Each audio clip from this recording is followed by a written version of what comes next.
আসসালামু আলাইকুম। ফসলের বন্ধু আধুনিক কৃষির পক্ষ থেকে আপনাদের জানাচ্ছি আন্তরিক শুভেচ্ছা ও অভিনন্দন।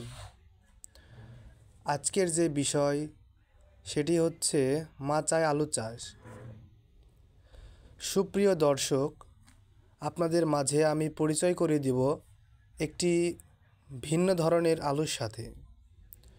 অনেকে একে বলে পান আলু, আবার অনেকে বলে গাছ আলু। তবে গাছ আলু হিসাবে অনেকের কাছে পরিচিত। প্রথম একে দেখে মেটে আলু বলা হয়। গাছের পাতা দেখতে অনেকটা পানের মতো, তাই একে আবার পান আলু বলে।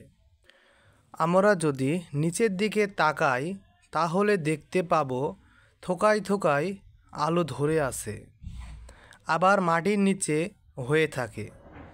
আমাদের দেশে অনেক জায়গায় আলু চাষ হয়ে থাকে, তবে বাণিজ্যিকভাবে চাষ করা হয় না। বাণিজ্যিকভাবে চাষ করার জন্য আমাদের কৃষি গবেষণা ইনস্টিটিউট নতুন নতুন জাত উদ্ভাবন করে থাকে। কৃষি সম্প্রসারণ তা জনগণের মাধ্যমে ছড়িয়ে দেওয়ার চেষ্টা করে। এই আলু আমরা রিলিফ ফসল হিসাবে চাষ করতে পারি, সে কারণে আমাদের বেশি খরচ হয় না। এই আলু চাষের সময় এপ্রিল মাসের প্রথমে গাছ রোপণ করতে হয়।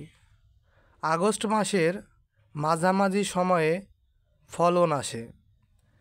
এ ফসলে তেমন বেশি খরচ হয় না।